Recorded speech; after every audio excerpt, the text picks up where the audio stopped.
I want to tell you something I've come to believe, and I'm going to say it as plainly as I know how. Most of what runs your life is not part of you, and you wouldn't recognize it if it bumped into you in the street. I'm not being mystical about this. I'm being literal. Underneath the version of you that answers emails and makes small talk and tells the dentist you've been flossing, there's another you, a quieter one, an older one, and the one who learned somewhere very early what was safe and what was not, what love looked like, what you were worth, whether the world was kind or whether you had to keep up your guard just in case. That version of you does not check in with the conscious version. It does not ask permission. It just runs, and it's been running for decades. Most of us spend our entire lives wondering why we keep ending up in the same room, with the same feeling, with the same fight, with the same panic rising up at the same moment we blame ourselves. We try to think our way out of it, and thinking does not work. The thinking does not work because the thinking is not where it lives. It lives somewhere underneath the thinking, and it has been telling us a story we never agreed to. Today's guest has spent the last 16 years walking carefully, patiently, and with extraordinary skill into that underneath place. He has done it with veterans carrying things no human being should have to carry. He's done it with cancer patients. He's done it with children, athletes, entrepreneurs, and ordinary tired people who finally said enough. And he's done it with himself. Tonight, he's going to do a bit of it with us. Settle in. This is one we've been looking forward to for a long time. This is Spirit Talk Show, Bedtime Stories for Grown-Ups. Thank you for listening. My guest tonight is Craig Meriwether. Craig is a clinical hypnotherapist, a medical hypnosis specialist, and what he calls, and I love this phrasing, a subconscious transformation expert. For more than 16 years, he has helped people heal in the place most of us never thought to look. Early childhood trauma, veterans with post-traumatic stress, cancer patients managing pain, students paralyzed by test anxiety, entrepreneurs frozen by self-doubt, athletes chasing peak performance, and the long, quiet line of people who simply walk into his work overwhelmed and afraid and walk out a little freer. His training came through the Hypnotherapy Academy of America, North America's premier hypnotherapy institute, including over 100 hours in past life and natal regression. That is rare. That is deep water. And it tells you something about the kind of practitioner Craig has chosen to become.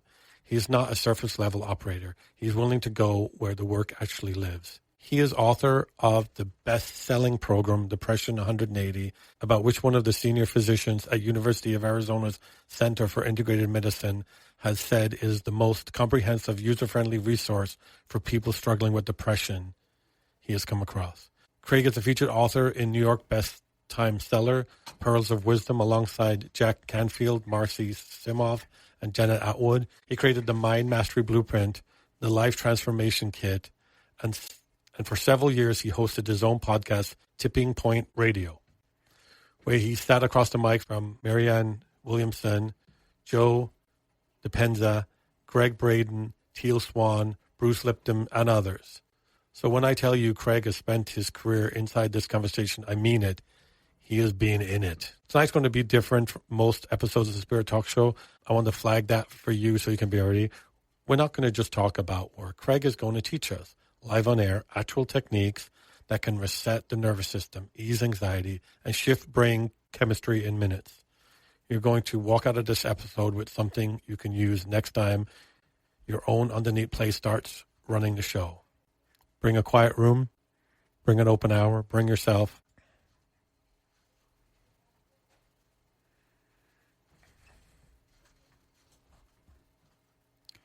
I want to tell you something I've come to believe, and I'm going to say it as plainly as I know how.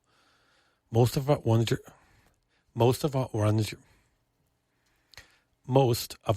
life is not part of you.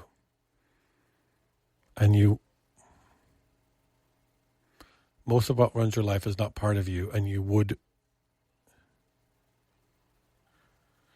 Most of what runs your life is not part of you, and you wouldn't recognize it if it bumped into you in the street. I'm not being mystical about this. I'm being literal. Underneath the version of you that picks out a t-shirt in the morning underneath the version of you that answers emails and makes small talk and tells the dentist you've been flossing, there's another you, a quieter one, an older one, and the one who learned somewhere very early what was safe and what was not, what love looked like, what you were worth, whether the world was kind or whether you had to be, or whether you had to keep up your guard, or whether you had to keep up your guard just in case. That version of you does not check in with consciousness. That version of you does not check in with the conscious version. It does not ask permission. It just runs. And it's been running for decades. Most of us spend our entire lives wondering why we keep ending up in the same room, with the same feeling, with the same fight, with the same panic rising up at the same moment. We blame ourselves. We try to think our way out of it, and thinking does not work. The thinking does not work because the thinking is not where it lives. It lives somewhere underneath the thinking, and it has been telling us a story we never agreed to. Today's guest has spent the last 16 years walking carefully, patiently, and with extraordinary skill into that underneath place. He has done it with veterans carrying things no human being should have to carry. He's done it with cancer patients. He's done it with children, athletes, entrepreneurs, and ordinary tired people who finally said enough. And he's done it with himself. Tonight, he's going to do a bit of it with us. Settle in. This is one we've been looking forward to for a long time. Intro. This is Spirit Talk Show, Bedtime Stories for Grown-Ups. Thank you for listening. My guest tonight is Craig Meriwether. Craig is a clinical hypnotherapist, a medical hypnosis specialist, and what he calls, and I love this phrasing, a subconscious transformation expert. For more than 16 years, he has helped people heal in the place most of us never thought to look: early childhood trauma, veterans with post-traumatic stress, cancer patients managing pain, students paralyzed by test anxiety, entrepreneurs frozen by self-doubt, athletes chasing peak performance, and the long, quiet line of people who simply walk into his work overwhelmed and afraid and walk out a little freer. His training came through the Hypnotherapy Academy of America, North America's premier hypnotherapy institute, including over 100 hours in past life and natal regression. That is rare.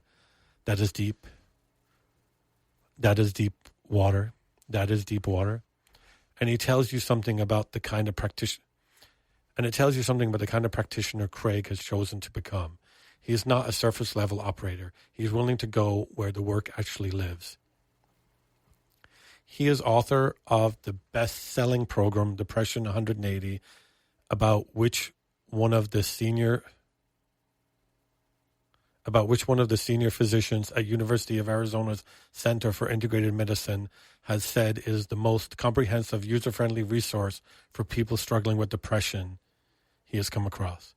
Craig is a featured author in New York Best-Time Seller, Pearls of Wisdom, alongside Jack Canfield, Marcy Simov, and Janet Atwood. He created the Mind Mastery Blueprint.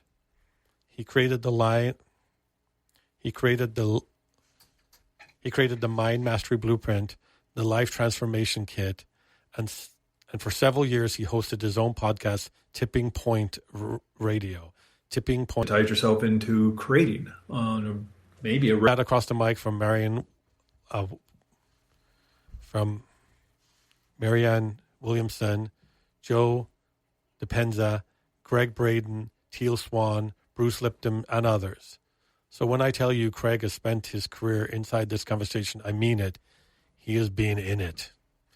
Tonight's going to be different from most episodes of the Spirit Talk Show. I want to flag that for you so you can be ready. we're not going to just talk about work. Craig is going to teach us live on air, actual techniques that can reset the nervous system, ease anxiety, and shift brain chemistry in minutes. You're going to walk out of this episode with something you can use next time your own underneath play starts running the show. Bring a quiet room, bring an open hour, bring yourself. Craig, welcome to Spirit Talk Show. Changing your physiology by changing brain chemistry to create that adrenaline cortisol to get you into that fight or flight stress response. Out of control. So what a lot of these techniques will help you do is gain back that control, again, almost kind of reverse engineer what you've done. And so, yeah, unfortunately, there's a lot of those misconceptions and myths. But what's fascinating, even like with the Las Vegas shows or comedy club shows, everybody gets up on that stage to do silly things like, dance like Michael Jackson or sing like Elvis Presley or quack like ducks or whatever the thing is. Every single person that gets up there volunteers to be up there. Yeah. They want to be there. They want to be part of the show. They want to be star of the show. They want to have a funny video to put on Instagram. They just want to act silly in front of their friends. They just want to have a good time. And look at them at the end of the show. They all have a big smile on their face. They had a great time. And who's the hypnotist as they come out? Hey, everybody, welcome to the show. We're going to have a great time. Who are they going to pick? The introvert at the back of the room, sinking down in the shadows, trying to hide, or the extrovert who got there early, jumping up and down, saying "pick me," up in the front row? One of them is going to do a better show. Yeah, because they know the person wants it to work on them, and they want to show. Because I went up on stage one time in one of those shows, but I was dismissed quickly because I think I thought it was going to do something to me, rather than I had to agree to do the stuff. Yeah. So I was expecting some magical change, which I'm sure a lot of people think of. So they call up 12, 14 people up on stage because 3 or 4 of them are going to be excused. Yeah. Because what the hypnotist is looking for is subtle cues of facial expressions and eye dilation and maybe jaw relaxing a little bit, or like all these subtle cues that they're looking for to see if you can go into a relaxed state in front of 100 people with bright lights shining on you. Everybody's got their phone out, and there's people who get stage fright, even if they want to get up there. They didn't maybe really think it through, and they get stage fright and they get nervous, and that's not a great state to be in to move into that relaxed state of mind and body to go have a fun show. And so, yeah, a lot of people get excused, and it's not that you can't be hypnotized, is you didn't want to be, or there was a aspect of that made you feel uncomfortable, and that was noticeable to this professional. Yes. And said, okay, well, this guy, give me half an hour and we can do something, but I don't have a half an hour. I'm doing a show. And there's people maybe listening and say, well, I tried hypnosis and I can't be hypnotized. Really, 20% of the people can't be hypnotized. That's not a thing. Yeah.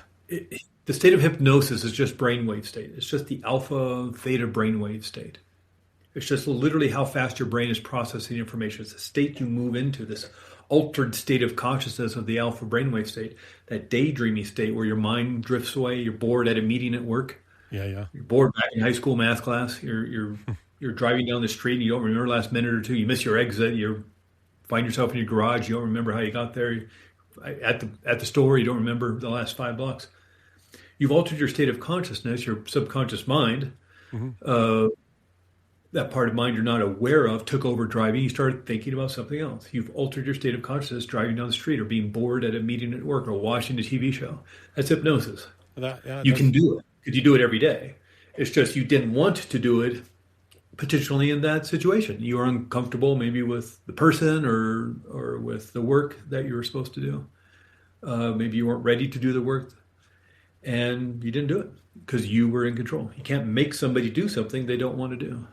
And also what you said is people think they can't change and they think they're set in their ways and they have to, so they have to choose, they have to want to walk into it, I'm sure, like everything. They need to walk into therapy. And so you have this best-selling book, which is called Depression 180. 180 because a complete turnaround. See, I'm a math guy. So some people will say, I did it. I did a total 360. I hope not. So, because, Yeah. but Right back where you started. Yeah, you're back where you started. That's not the kind of math you want to be doing. So, I know that you said that we spoke about you doing some stuff on the show tonight. I did in my intro. I did promise the listeners there was going to be in this episode. We're actually going to do some techniques with them we had discussed. So, if you're open to something like that, I don't know. Is it a process of? Is there a few things we can do, or is there one long thing? Or so you got to help me understand that part of it. Yeah, it just kind of depends on what you want to do. In terms of doing a process, we just do a guided process of, building up some confidence. Okay. Something like that. It'd be more like a kind of a guided visualization kind of process. If people, think your listeners would be interested. Okay, yeah, they would probably love it. They would to take something away that can help them visualize. And I know, by the way, I've had the experience where I've driven home. I have a pretty long drive home. I've driven home and I turn on my street and it's like, wait, I don't remember passing the lake. I don't remember passing the gas station. I don't remember, it's like I almost woke up. I didn't go to sleep, but I mean, I suddenly, I clicked into consciousness as I turned to my street and I don't recall all those milestones I usually see along the way to my house. So I definitely experienced that. So, okay, so how does, you said confidence, does that mean it's specifically to help someone get more confidence, or is that what you mean, or confidence in what aspect? It depends, anything. And that's the beauty of this work. What do you want to work on? Mm-hmm. If you and in terms of, there's going to be hundreds of people listening to this over the course of, the internet. I mean, I'm the one here, so let's think about what I want to work on. Then people could choose their own thing, right? Is that what you mean? Exactly. Yeah. And so this will be more of a generalized kind of process. Okay. In and of itself, it could be erasing some sort of beliefs you have about yourself of not being worthy, and installing more confidence in yourself. Excellent. Or confidence in speaking in front of people, or feeling empowered and strong within yourself. It could be a lot of different things. It's important work a lot of people need, and a lot of people are going through life as, not really knowing having bad self-talk towards themselves. And, it's something that I'm trying to explore ways to get out of that, to get out of this way that we experience ourselves. And the show has afforded me the opportunity to speak to people like you, and that's a cool, really, really fun, cool part of it. But okay, so if you're open, let's see how the process works. I don't know how. Sure. Okay. Yeah, and of course, if you're listening to this while you're driving, this probably isn't the best time to close your eyes, or if you're watching, supervising the kids around the swimming pool. But if you're in a safe place and you can, find a comfortable place maybe to sit down or even lie down. Mm-hmm. And close your eyes. This is a wonderful process. Okay. Or maybe just clock where we are in the podcast and come back to it. But if you want to get comfortable, again, you can sit, maybe recline in a chair, lay down on the bed or the floor if it's comfortable for you. And I want you to imagine a healing place. Imagine a healing space. Just for you. A beautiful place out in nature. In fact, let's make this a tropical beach. It's a beautiful beach, and it's a beautiful place of your own. You're the only one there. It's your private healing beach, your own private lagoon, your own private island. The waves gently lapping up on the shore. You're the only one there. It's a place where you feel so safe, a place where you can make all sorts of perfect, positive, healing life changes. A place that's so positive for you, a place that's so nourishing for you in all the right ways, a place that's so nurturing for you in all the right ways, a place that's so healing. A place where you feel, again, so absolutely safe, a place where no negativity of any kind could exist there, even for a fraction of a second, as you find yourself walking along this beach down at the waterline. You even feel the gentle ocean waves lapping up over your feet. Feel your feet sinking into the wet sand. It's the perfect temperature all around you. You even hear the sounds of nature around you. Maybe the wind through palm trees, the gentle ocean waves. Smell the sweet scents of the ocean around you. As you're walking along the beach, as you're coming up, notice that there are words written in the sand. And as you get closer, you notice that these are negative words, negative phrases, negative sentences even. These are negative words, negative phrases that represent feelings that you have within your mind, your body, your spirit, your emotions. They may be uncomfortable labels that you have been given in the past, or maybe you've given yourself in the past. Labels, or phrases, or words that have slowed you down and failed to reflect your actual, true, wonderful, powerful, amazing qualities. So it's these words. Maybe some are written really big, some are small, some are medium.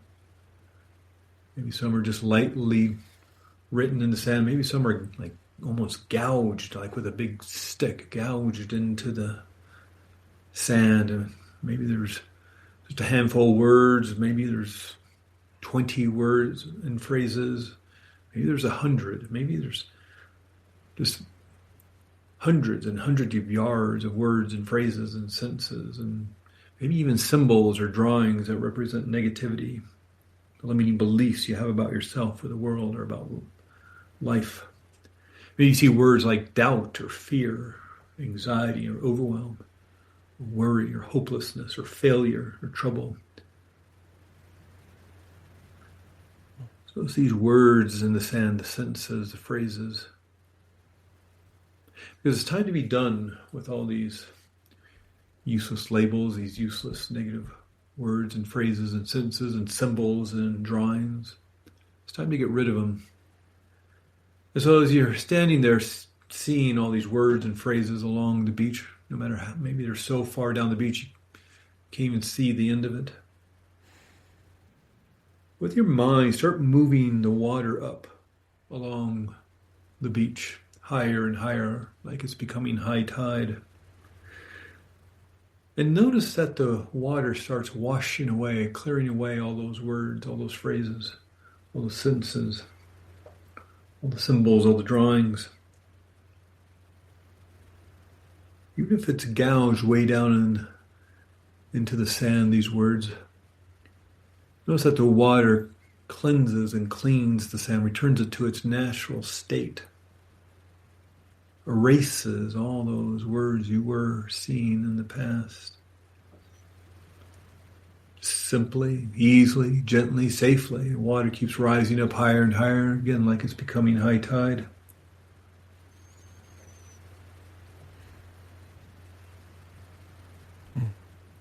Erasing, clearing, cleansing all the negative words, all the labels, all the sentences, all the phrases. Removing, erasing them, cleansing the entire beach. Allow one more wave gently to rise up all the way as far as it needs to cleanse and clean, erase, remove the last of it. And notice the beach having returned to its natural state. Feeling so relaxed and at ease now, resting more and more as you renew, restore, and rejuvenate your body, your mind, now. I want you now to notice a large boulder on the beach. A huge rock formation. It's right there on the beach. It's a flat surface. It's facing you. Kind of looks like a wall. A wall made of smooth rock right there on the beach. It's, again, there just for you. It's your rock wall. And you notice at the base of this rock wall, all sorts of tools to carve into rock. Maybe there's a hammer and chisel. Maybe there's a battery-operated power tool. Maybe a futuristic laser. Maybe there's a magic wand. Or maybe with your powerful imagination, you can use your finger to carve words into the rock. Whatever works best for you is the right way to do this next empowering exercise. So whichever tool you use, you're going to be able to easily chisel, carve, and cut onto your rock, into your rock, using the best tool for you. You're going to be easily and effortlessly write words that you choose to install into your powerful subconscious mind. You're going to write phrases, sentences, symbols, drawings, representing all of the positive things you want in your life. So you'll embody these words and phrases within your beliefs, your thoughts, and your behaviors by the time you open your eyes at the end of this process. Positive words, empowering phrases, sentences. And you're able to do this quickly and easily, and maybe the first word you chisel permanently and onto your rock is confident or confidence. Or maybe a phrase like, I am confident, or I am confident in this situation. Because this word describes you, it describes who you are and all that you're about. You are confident now. And it's a defining word in your life, a word that dictates how your life will go, because you are confident. So you chisel this, you carve it permanently on your rock wall and install it into your subconscious mind. You can do this easily and gently, like you will with all the words and phrases. Maybe another word may be powerful or focused or motivated or calm or beautiful. What are the words you want to install? What are the phrases you want to install? This is your opportunity to program your own subconscious mind. Maybe words like with words like peace or joy or happiness or health or healing or something else. Go ahead and carve into your rock any other words or phrases or sentences that you choose to install into your powerful subconscious mind. So you embody these words and phrases into your beliefs. Maybe just start carving symbols or drawings that represent all the positive things you want installed into your subconscious. Because people see you as confident. You embody these things, these words, these phrases. That's right.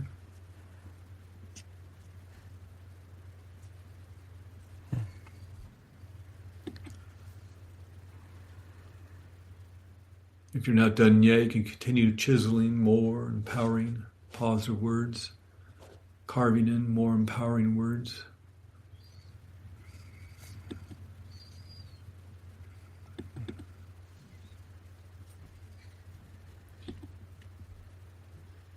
Because I want you to realize that people see you as being confident. They see you as being powerful. They see you as being a good person, a wonderful person, an amazing person. People see you as an example of how people live when they are confident, when they're focused. And this feels so good. You feel relaxed in every situation because you have the confidence to make sure that everything is going to work out. And as you finish now chiseling the last few words on the wall, when you're done, you just stand back and look at your wall. Look at the words, maybe confidence, or I am confident, or motivated, or focused, or happy, or joyful, or healthy, or healed. Whatever it may be. Realize these words, these labels, these phrases and sentences describe you now, as they are now installed into your subconscious mind. And from this point forward, these are words that you live by, phrases, sentences that you live by, computer code installed in your subconscious mind. You can even imagine yourself in the near future, maybe in a situation that used to cause you discomfort or awkwardness or being uncomfortable or maybe even hurt or pain, maybe a meeting at work or a relationship or maybe some other issue. But notice now it's different. Notice the situation in the near future. Notice how your confidence, your peace, your calm, your positive energy flows easily.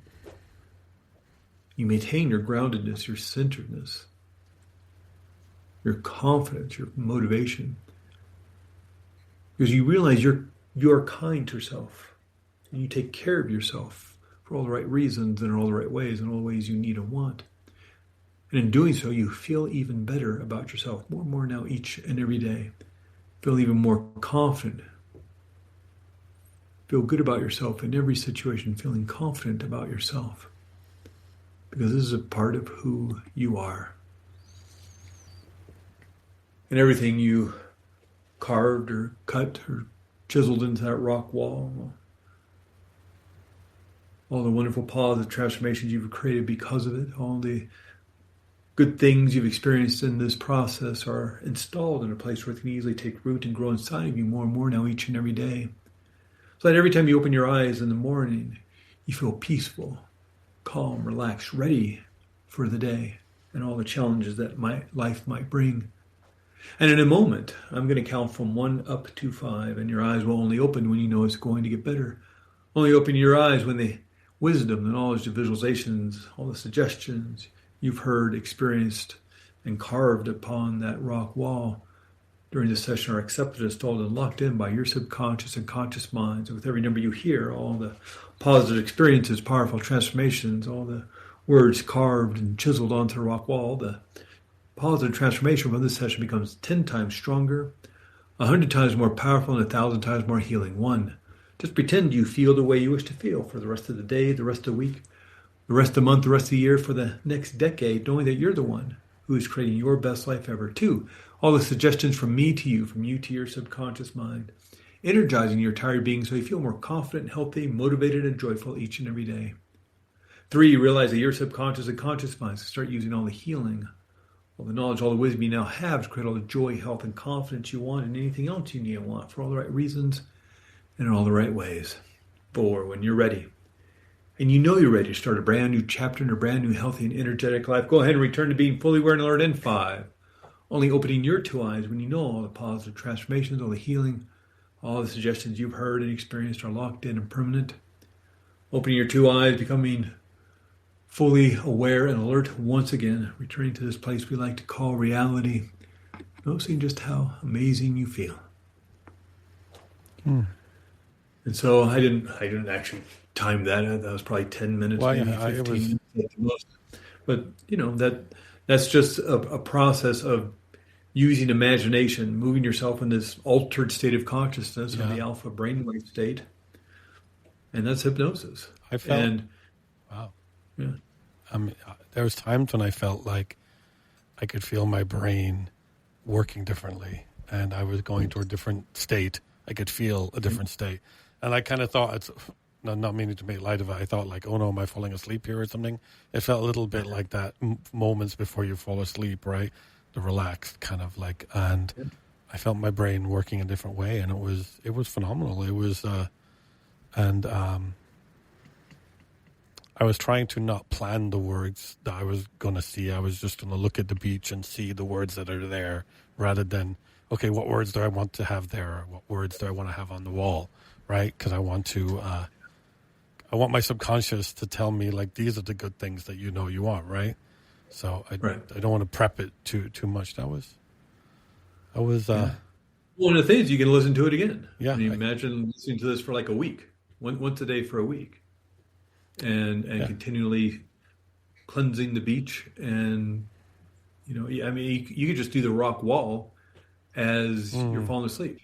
It doesn't have to be a rock wall. Use whatever metaphor, symbolic way of programming your subconscious mind you want. That's the fascinating thing about this work. I mean, Sigmund Freud and Carl Jung and Milton Erickson and Laura Perls, who helped develop Gestalt therapy.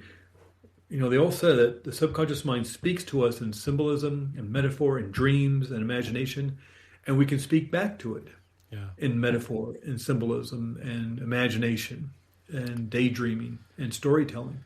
And so that's part of the techniques that get used, the tools used, sometimes maybe the more imaginative kind of work of walking down the beach, of erasing the words on the beach and carving new words. Now, are you literally carving words into a rock wall? No, but you can pretend. And you can use that metaphoric way of programming your subconscious mind. Maybe it's writing on a whiteboard with a marker. Yeah. Or, like seeing words that you erase with an eraser, and then you write new words with a permanent marker. one of those ones that's annoying because now you can't erase the board. Maybe it's more of a computer programming kind of thing. You delete the old program, put it in the trash, and empty the trash, and then you write new code, or something else. That's funny. I teach coding, so that I think the coding is the angle that my brain went to for sure. So, well, you've done this with veterans, and you've done it with cancer, with presumably this among other things. Is there anything, like, of course, not looking for any names or breaking confidence, but can you tell us about a moment working with veterans that changed you in this work? Yeah, it's extraordinary helping somebody. In terms of like this work, well, one story I was thinking of, because when I was kind of prepping for this today, I was thinking of a specific story, not necessarily with a veteran, but it was a woman who was in a class I was doing. So most of the work I do is over Zoom, over the internet, ever since kind of the COVID era, and nobody wanted to come in the offices anymore, and so whether it's talk therapy or relationship counseling or life coaching or doctor's appointment or hypnotherapy, all these types of sessions went to Zoom, which is kind of, if there was any silver lining in that horrible situation, was that, well, now I get to work with people outside of my town, and outside of the state of Arizona and around the world. I've worked with people in all sorts of crazy places like Iceland and Bulgaria and Austria and Costa Rica and Tahiti, of all places, because of this technology. And it's because I'm not here to fix anybody, and hypnotherapy in and of itself doesn't fix anybody. You fix yourself. You are the one doing this work. And I was doing a class for the cancer support community of Arizona, and they had an office, still have an office, where I live in Flagstaff, Arizona. Mm-hmm. And I was going, doing like Saturday morning classes or Thursday evening classes and things to help give back and just, do something for the community. And they went to Zoom really, really quick because everybody has a compromised immune system. So when that whole situation started in February, March 2020, they shut down in-person stuff. And so I started learning how to do Zoom stuff. And so they'd, be 12, 14 people in one of these classes, and one class would be about pain management, another class would be about healing acceleration, another class would be boosting your immune system, that kind of thing. And at the third class, this woman who was probably in early 70s came to, was in the class, and she was a little bit early, and we're just chatting as one does about the weather and what you're going to do over the weekend, and as, just random chit chat. And then she asked me if hypnotherapy can help with procrastination. I said, well, yeah, it helps with procrastination. That's a mindset issue. You're pulling away, putting the brakes on something, even though it may be beneficial to you, because you may subconsciously sense danger by moving forward, by getting that promotion, by doing well at the meeting, by getting that report in or the homework done. And so that's a mindset issue. There's a reason why you're doing it. You don't procrastinate in all areas of your life, so there's just probably one or two or a handful of places where you do it. So you know why you're doing it, because you're specifically only targeting certain areas in your life. Yeah, unconsciously behind that veil, but you know why you're doing it. That's the great thing about hypnotherapy. We'll part that veil, and you can ask your subconscious mind how to, not only what the core issue is, but how to rectify it or find resolution or healing around it. And so we set up a time for the very next day for a solo session. So I had an appointment at the very same time, the very next day. And Zoom session. She shows up to the Zoom session 24 hours later. And she says, I told you I wanted to work on procrastination, but what I really want to work on is why I don't matter in life. This is a 70-year-old woman who thinks she has value. She thinks she's not worthy. And so, yeah, we can definitely work on that too. The maybe core issue, because oftentimes when the subconscious mind realizes that healing work is going to happen, that, well, we can work on a issue, but why not work on the issue? And her subconscious mind said, let's just work on this issue of not feeling worthy, not feeling valuable in the world. And there's a feeling state to that in the body of not feeling worthy. And that feeling state is caused by brain chemistry changing. And in this way, brain chemistry changes due to a thought, known or unknown. And so sometimes it's just as easy to follow that feeling state back to the thought that's creating that feeling state. And so one of the ways you can do this is also through a regression process. Well, let's go back to the first time you ever felt that feeling, and therefore find the thoughts that are creating it. And so we did a regression process back to the first time she ever felt not being worthy. And I do my countdown, 10 down to 1. And 1, where are you? She says, I'm standing up in my crib. And my father's screaming at me because I won't stop crying. And that's pretty extraordinary, because that's something, I don't know, standing up in a crib, that's probably like a 12 months old or 14 months old, somewhere around there. I have a memory from that age too, yeah. Yeah. And well, it's not a memory that she just had. She memory that she had stored in her subconscious of this traumatic event, because her father's just yelling at her, screaming at her, and she's crying. And, if she's 70 years old, this may have been in the 1950s, I'm guessing. Yeah. And maybe we're not exactly trained or how to deal with children. Maybe dad just was having a bad day or having a bad week, having a bad life. Maybe he just wasn't a very nice person. But the baby's crying and mom's not around and he doesn't know what to do. And he just loses it. And the only thing he can figure out, well, maybe if I just scream louder than the baby and tell the baby to shut up, this child will just be quiet and I can get some peace. Well, in that instant of being screamed at and by this person who's supposed to love her and protect her and nurture her, she had to justify why this is happening. And that child and the trauma and the hurt and pain of this happening decide, well, I guess this must mean I don't matter in life.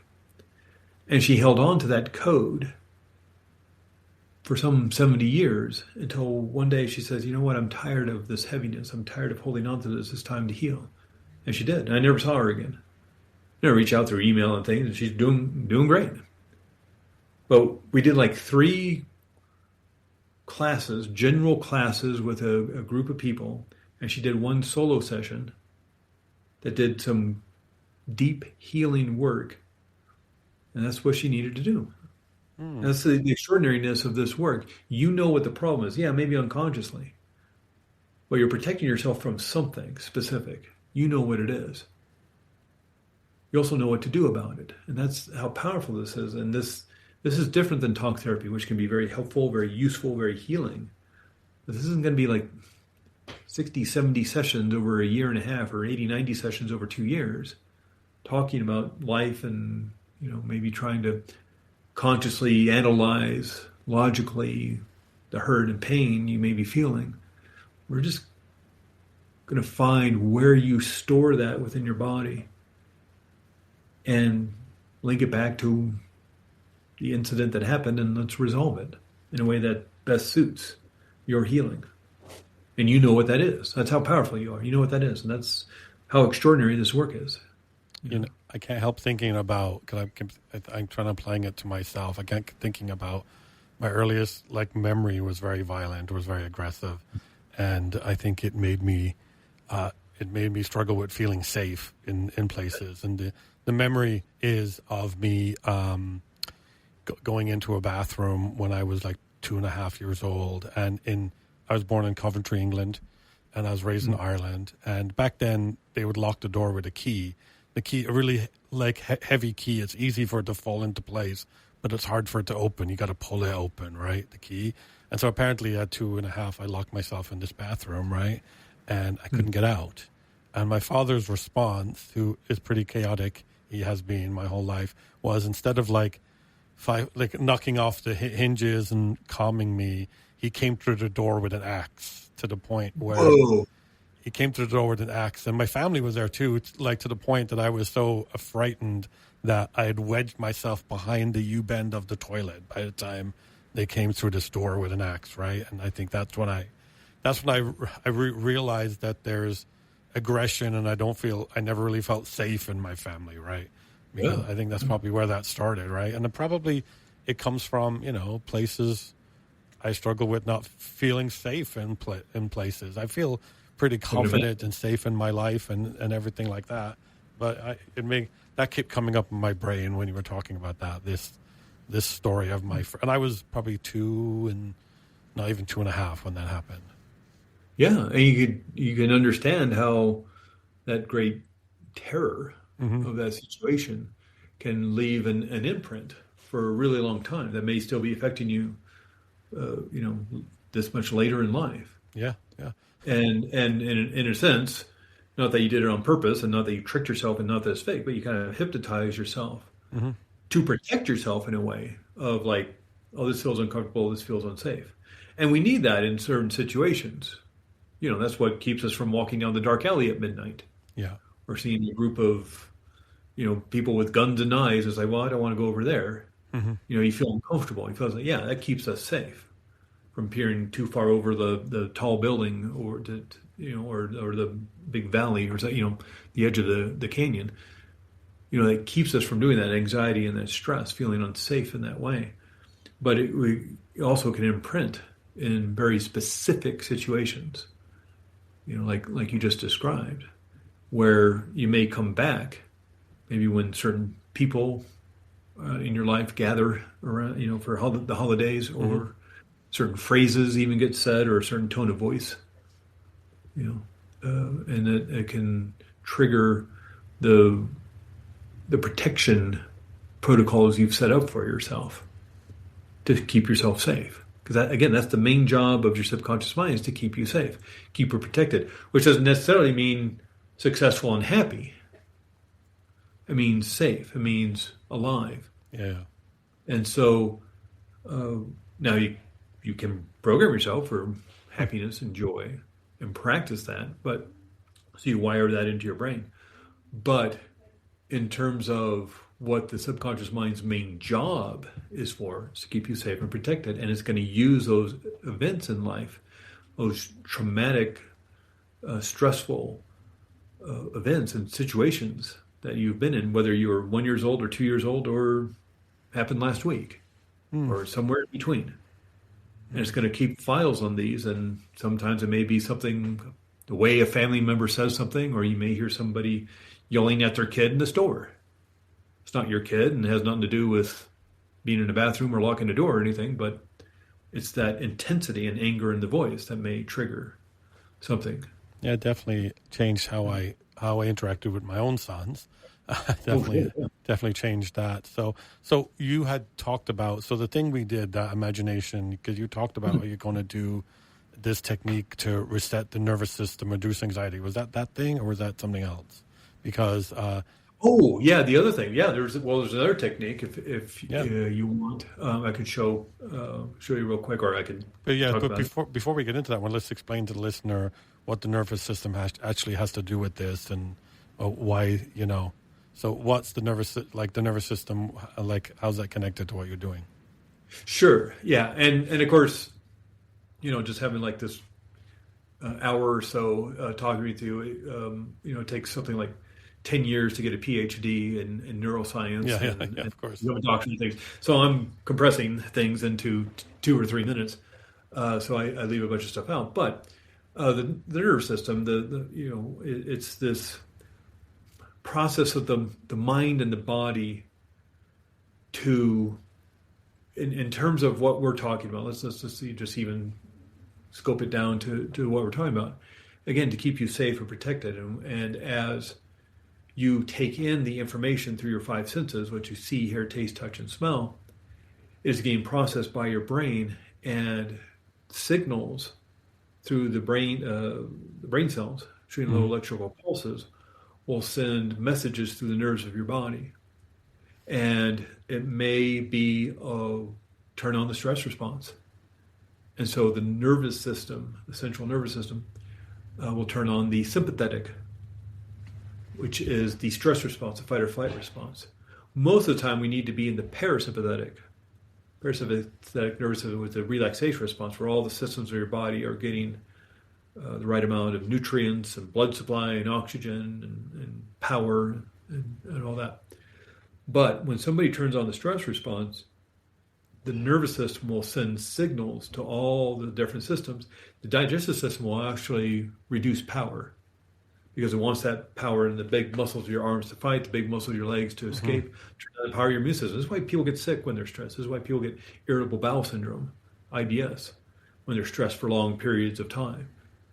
Is because oxygen and blood supply and power and nutrients are being diverted by the nervous system to empower your arms and your legs, and so you can fight. Yeah. So you can fight. You can run away to the first aid ambulances in your body. So if you get cut or you get stabbed or you get shot or you get caught on fire or something, it knows to send that emergency first aid. So all that's empowered and emboldened, and the kind of volume knob on that gets turned to 10. Well, that power has to come from somewhere. You only have a finite amount of power and nutrients and oxygen and blood supply in your body.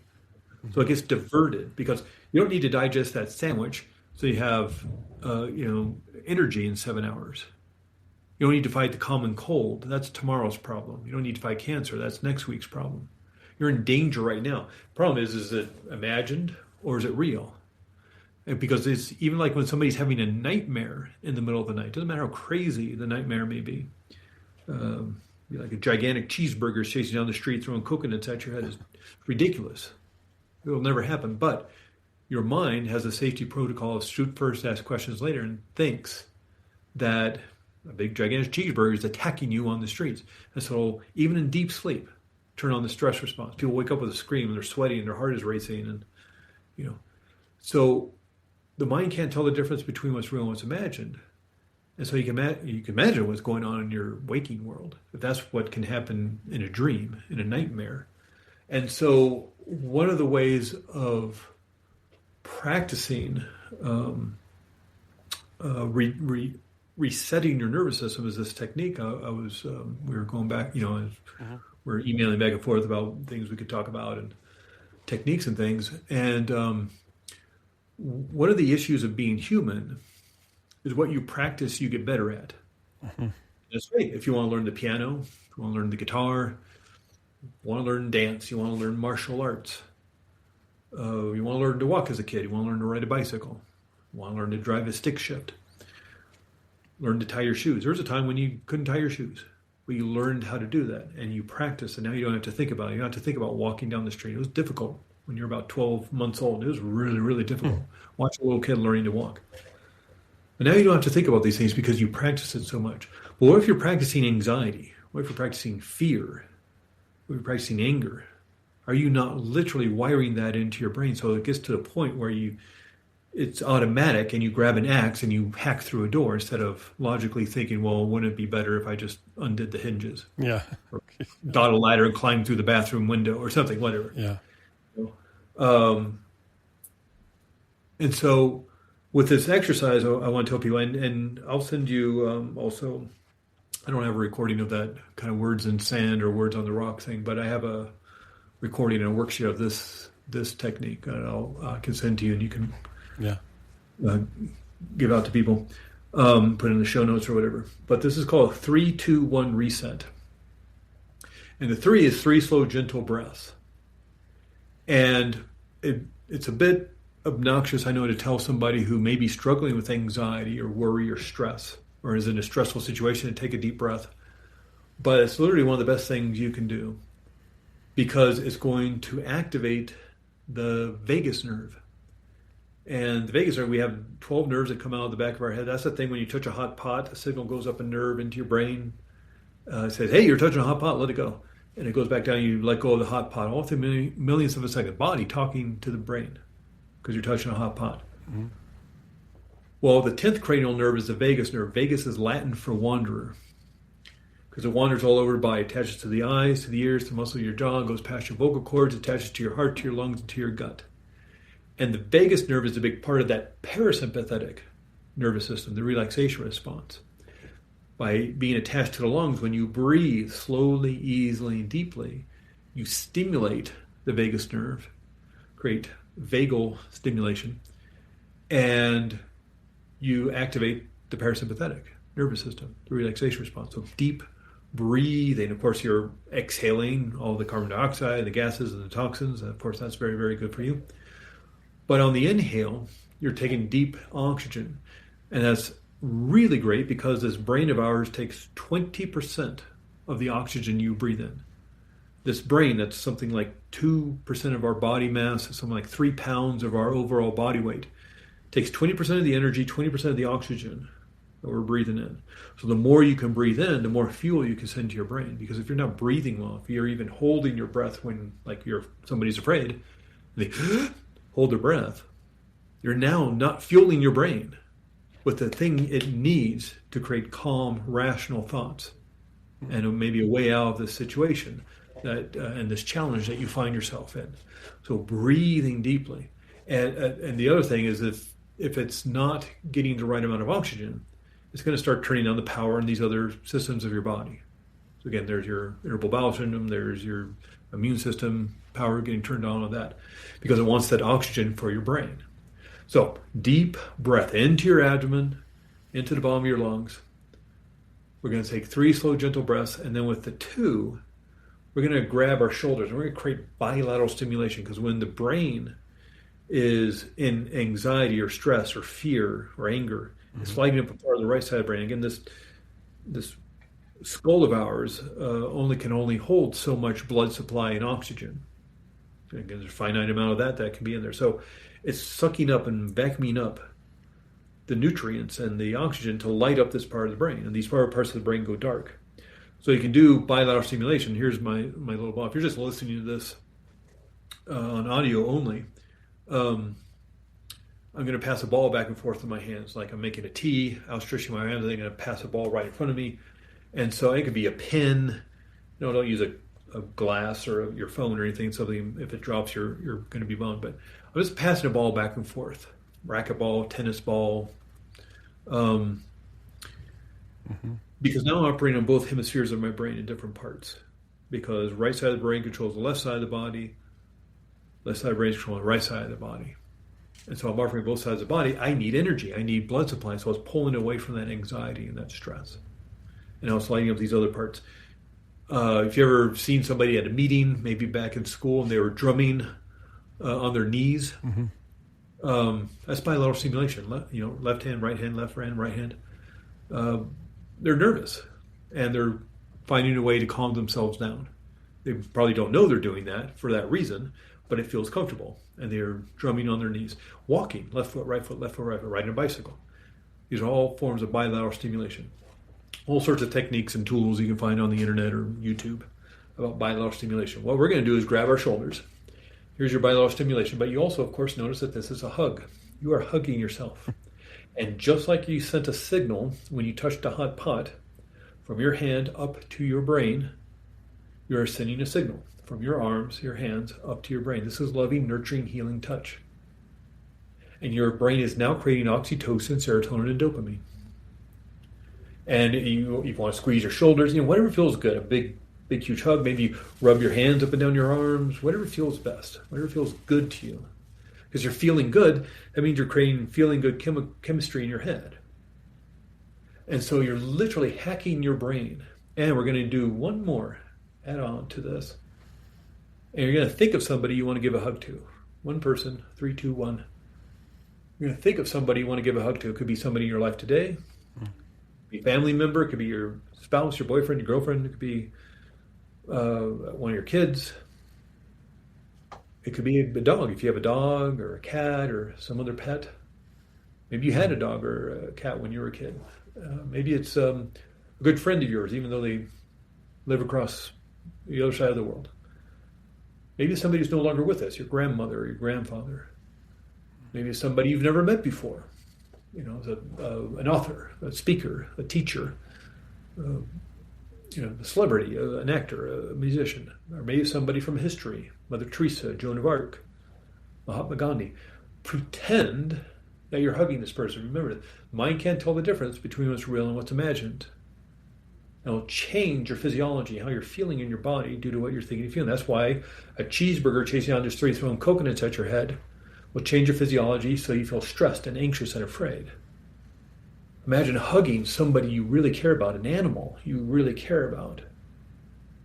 Tightly hugging yourself, thinking of that person that you're hugging, that you're pretending you're actually hugging. And you're literally changing your physiology, you're resetting your nervous system, you're hacking your brain to change the chemistry to create oxytocin, serotonin, and dopamine. What you practice, you get better at. Now, and I'll send you the link to this, and there's like a worksheet you can download and a recording you can listen to. That was more like a teaching how to do it. But the basic premise is 3, 2, 1 reset. Breathe deeply. Do it 5 times. Do it 10 times. But breathe deeply to center, relax yourself, hugging yourself, and pretending you're hugging somebody. That's it. How simple is that? You can teach that to children. Yes. You know, your kids this afternoon, this evening. Mm-hmm. You can teach your friends how to do it. It's really simple, really easy, and it's called 3, 2, 1 reset, not 3, 2, 1 do it once and your life is rainbows and unicorns for the next 50 years. Reset yourself again and again and again and again at the start of work, in the middle of your day, as your maybe crappy day, and you got to get home and be with the kids and the family. Sit in your car, or before you walk back into your home, center yourself. 5 minutes. That's all you need. And if you want to do it for half an hour, do it for half an hour. But if you have 5, 6 minutes, you reset yourself in 5 minutes. It sounds like it reminds me of creating a save point, right? You're creating a save point in your, like, this is what it feels like when I'm feeling good. I thought of my son, Finn, when I was hugging someone, and he's actually on a DC trip right now, but but I thought of him, and he's such a sweet kid who still likes to hug, and he's a teenager, and it's just showing my brain, this is a good feeling. This is where you'd like to be. So be there. And it reminds me of work I've been doing on, like, you're walking down the street and you think, oh, I'm too fat or I'm too ugly. But then there's people who see you on the street saying, wow, he's attractive man. I want to be with him. I want to be with, you said it earlier. And I want to live in their brain. I want to live in their thought process, that this sexy, attractive man walking down the street who I want to be with, right? And not that I'm not totally there. I'm not totally down on myself, but it feels like that, showing your brain the save point of being in that state of mind. And that's... Yeah, and sometimes this is a good point where you're just bringing up. It's kind of like, well, I'll get that better haircut. I'll get the new wardrobe. I'll lose, the 10 pounds, the 20 pounds, the 50 pounds. Then I'll have the confidence. Then I'll feel strong and empowered within myself. Sometimes that you need to get the confidence and the strength and the empowerment and the groundedness first. Yeah. Then all that other stuff then you have the momentum and the motivation to start getting into shape. And to finding the clothes that fit better and look good on, all that stuff may need to kind of reverse the way you thought it was supposed to go, and get the confidence first, get the strength and empowerment within your mind, your body, your soul, and then all those other things start lining up. Yeah, I mean, and then people walk down the street and they say, "Wow, that guy's really confident." Yeah, you see it. People have their shoulders back, or they're not looking at their phone. They're just like out in the world, feeling grounded and centered, and that's noticeable. That's attractive. Yeah, we see those people, and we know, and but I'm sure people see us that way too. Sometimes we don't even know, but I mean, that's the person we want to be. We want to reset our brains to be that per person, and this is cool. It's kind of such a different episode. I haven't asked you hardly any of the quick questions I'd planned to ask you, but this was a great time. Well, and I appreciate you giving me time to do those processes that I don't actually do. That's very kind of rare. People tend to do the more interview style, so I really appreciate you giving time to that. Well, I prefer that, because I want something real and authentic. And regarding your recording you're referring to, I'm happy to put the recording edited into the episode around this point too. Sure, that people can, whatever you like to do. You can listen. People actually. So right about now is what I'm going to put the recording, so people can listen to this process. Okay. So now they just got to hear that beautiful recording, right? Yeah. The magic of editing, right? So. Wow, let's talk about your work and what you're doing. You wrote your book, Depression, like 180, and there was another work, right? The Mind Well, Mastery yeah, Blue. it's more esoteric kind of work. That Depression 180, that's actually an older book. And so kind of, I started off, if you can believe it's been an hour already. This went really fast. But uh, as I was learning about depression, I was learning about how I manifested it in my life, if you will, how I struggled with it. I learned a lot of techniques and tools and understood a lot about depression, to the point where I was like, boy, I have a lot of information. I could probably write a book. And I had this mastermind group. If you want to get stuff done, here's my big advice to people: find a mastermind group of like-minded people. You don't have to do the same thing. So I had a mastermind group with two other people. There's three of us. We all are doing pretty, kind of different things. We all wanted to kind of change the world and put our mark on the world. And one of the things I kind of focused on was, well, I have all this information about depression just from my own life and my own struggles. I wonder if other people might find it useful. And so I put it together in a book. Long story behind that, but it ended up being coming out as a book, and that's where then wanting to promote the book, and I started a telesummit. Back in the day, we had telesummits back in 2010, 2011. But there's a new thing called podcast, so then I started my own podcast some years ago. And that all led to wanting to get trained as a hypnotherapist. And so just kind of time-wise, I didn't do the podcast anymore. But books out there, Depression 180. The other one you just kind of mentioned is the newer one. And there's a... Life Transformation Kit? Oh, the Life Transformation Kit. Yeah. That's actually more recordings and more of a package of recordings people can use. And so, it's just, all these little different kind of tools and techniques people can use to, I think you should get on the app. Something about your voice I hear back here in the back of my heart.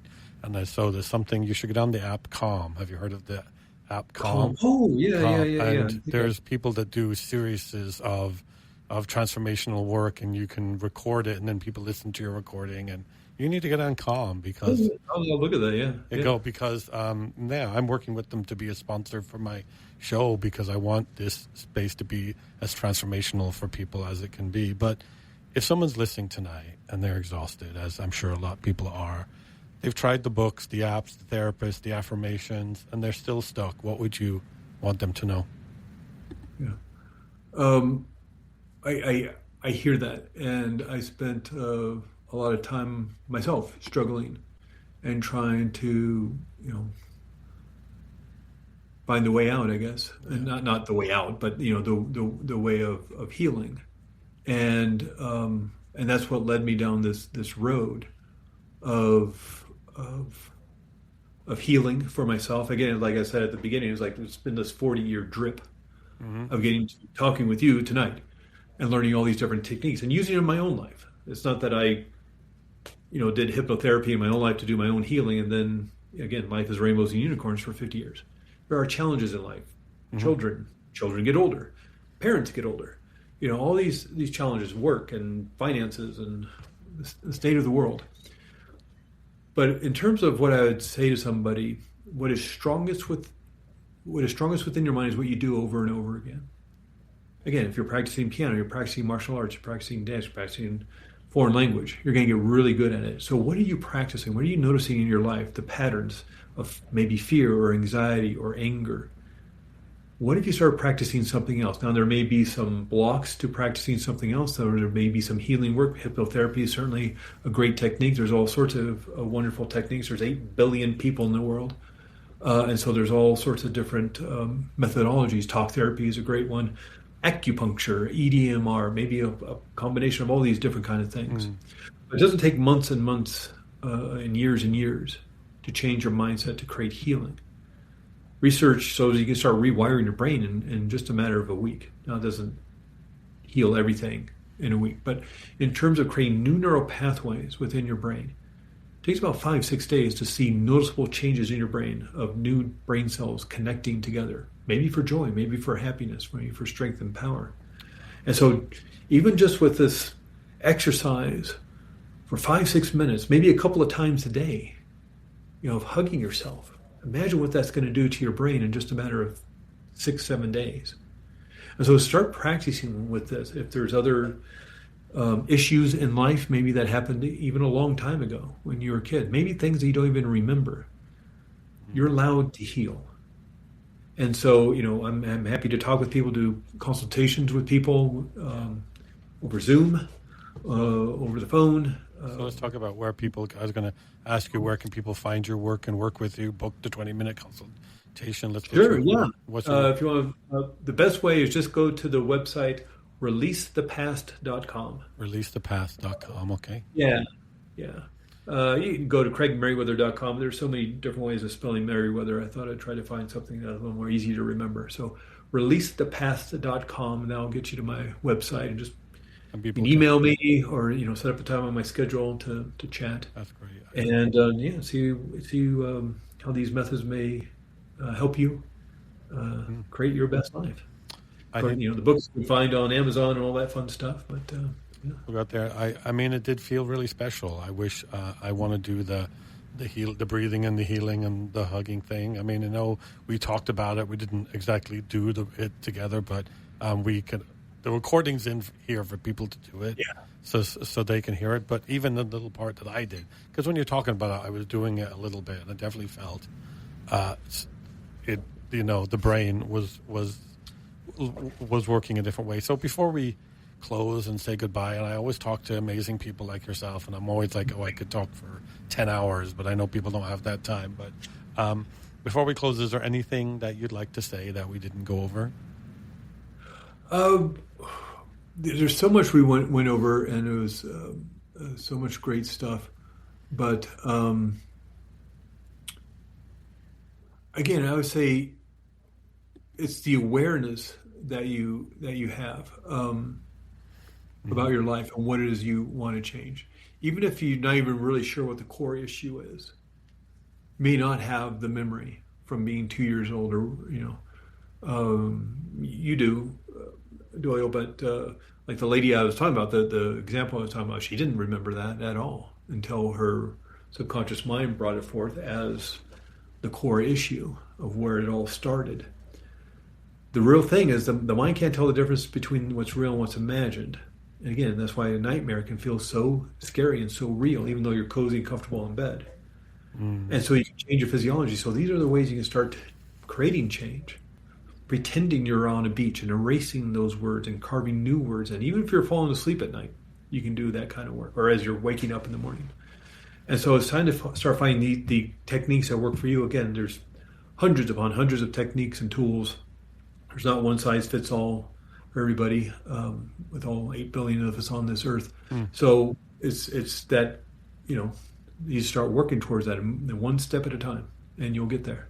I really appreciate it. Something that I want to pursue myself selfishly. When I heard you coming on, I thought, I want to talk about this for myself. This is, that's why we are drawn to people, because, we hear something and we see something that, we see in ourselves or that we desire, right? So I really appreciate you taking the time to come and speak to us, and hopefully we can send lots of people your way, and people can start to heal. And, I think sometimes I'm glad you said it, because when I think about what's my core problem, and I'm thinking about, I don't know if I know. I mean, I don't think there's a lot wrong, but I don't know if I know what the core thing is. And I wanted to ask you about past lives. So you believe in past lives, right, too? You believe that?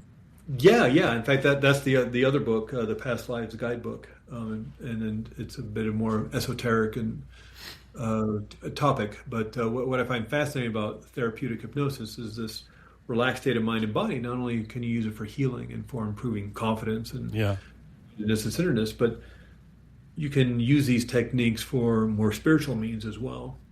So go ahead. I'm sorry. Well, as you say, there's so much, so many wonderful books out there.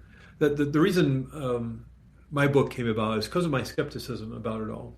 I'm fascinated with the spiritual world, but I grew up Episcopalian and went to a Baptist school, so reincarnation and past lives were not a part of my upbringing.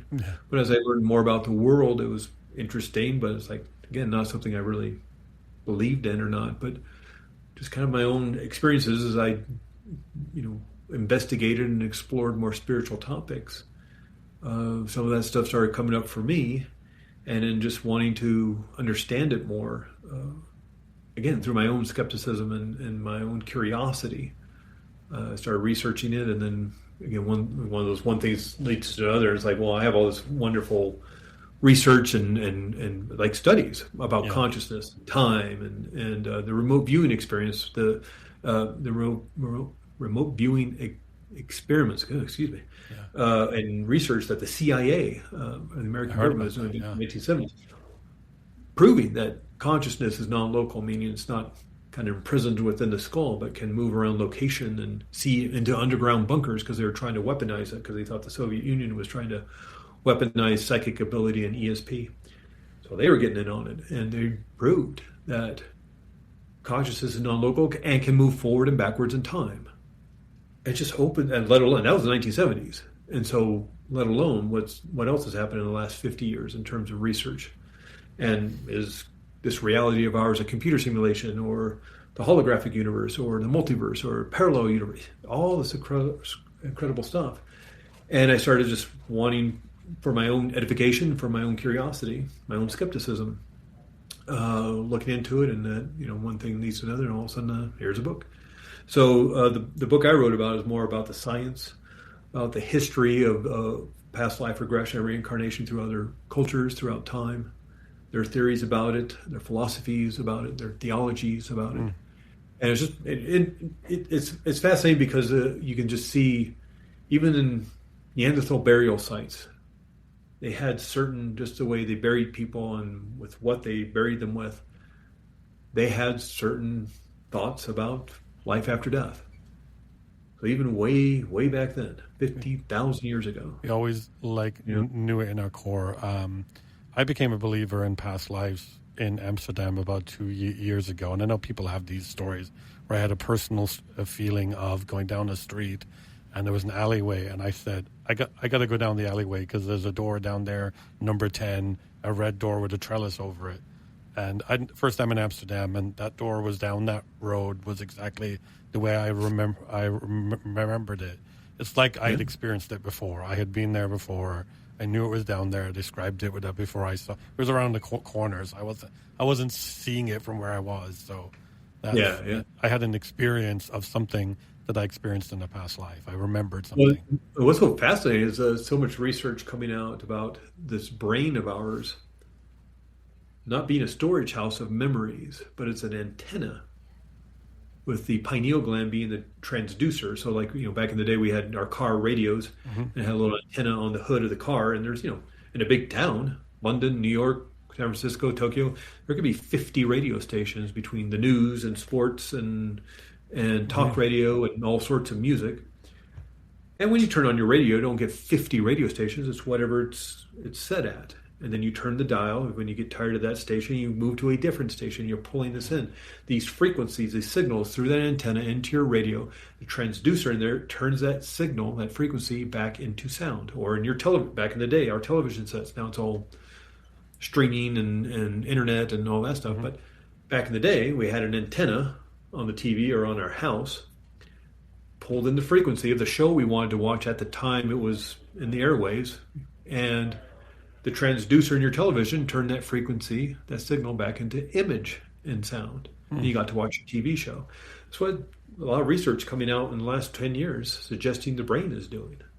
I think, I don't know if you've done a lot of research, but it sounds similar to, I did a whole show on quantum, the quantum and life after death in quantum physics.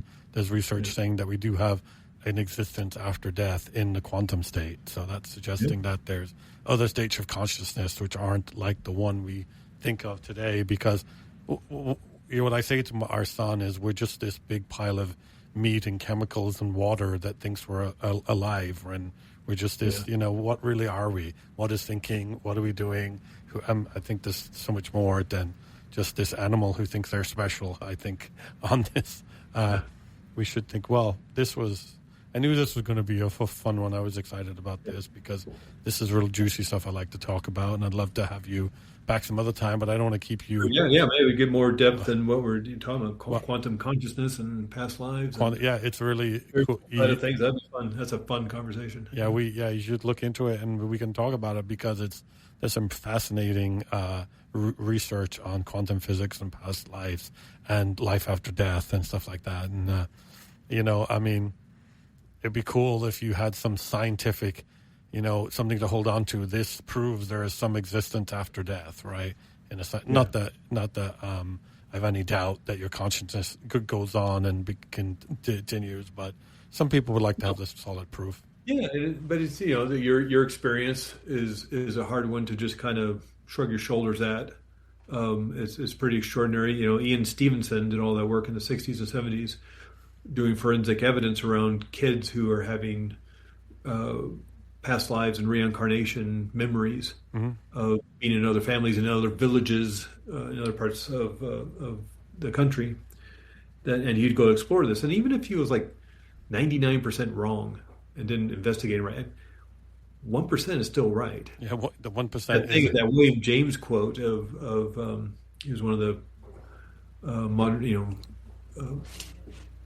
modern psychotherapy developers. To prove all crows are not black, you only need one white crow. Mm-hmm. Well, how many past life stories and reincarnation stories and the books of Michael Newton, Journey of Souls, Destiny of Souls, Brian Weiss? How many of these do you need? And let's say 99% of them are wrong. Yeah. This means out of 100 stories, one of them's right. But one of them is really reincarnation story, a past life, a real past life memory. Yeah. How many white crows do you need to prove all crows are not black? One is enough. If you've won, like if you're 1% sure God exists, you're sure that God exists, right? Yeah. Because I mean, if there's any realm of this is a fascinating topic too. We need to talk about. Yes. Again, I could speak to you for 10 hours. But another 8-hour conversation. Really, we have spoken for almost like an hour and a half right now. But hey, Craig, this was really a fun one. I'll thank you so much, and we will find a time to talk again. And I really appreciate your time and the techniques. Do send me that thing that I can put in the episode. Yeah, I'll definitely do that. And I need paperwork and stuff. I'll talk to you about that logistics off air. But thank you so much, and I'll let you have the last word. Oh, thank you. Well, thank you, Joe. I appreciate you inviting me on, and especially going long and doing those techniques. I really appreciate that. That's fun for me to do and teach people those things. I don't get to do it very often. And just dipping our toe in there at the end with the more esoteric stuff. That's also extraordinarily fascinating. And so, I'd love to come back and we should do another, hour and a half about that kind of stuff. Let's plan it. Let's explore that. And here I said you'd have the last word, and then I talked again. Let's explore that. I think that would be a fun time. Yeah, let's do it. Okay, thank you. There's a moment tonight I keep coming back to. Craig talking about the brain not as a storage house, but as an antenna. An old car radio pulling in the signal that's already there, already playing, waiting for us to turn up the dial. The image undoes something. It means that parts of us we're spending years trying to fix, silence, or outthink were never broken machinery. They were just tuned to an old frequency, set there a long time ago by a version of us too young to know it was choosing anything at all. And then Craig did what he said he'd do. He didn't just talk about resetting the nervous system. He walked us into it, live, in real time. No metaphor standing between us and the thing itself. That's rare. Most people talk about the underneath place. Craig took us there. We wandered, too, into a stranger country by the end, past lives, red doors in Amsterdam, the quiet suggestion the consciousness might not be a pile of meat and chemicals, convincing itself it's special, but something that continues, something older than any one lifetime. I don't know what to do with all of that. I'm not sure Craig does either, fully. But I know this, you only need one white crow to prove not all crows are black. Maybe that's true of more than past lives. Maybe that's true of hope itself. Next time your own underneath starts running the show, the panic rising at the same moment it always rises. Remember, you have the dial. You're allowed to turn it. If this episode moves something in you, go find Craig's work, The Pressure 180, The Mind Mastery Blueprint, whatever meets you where you are right now. And if it moves something in someone you love, send it to them tonight, not tomorrow. Now go make a story worth telling. Good night.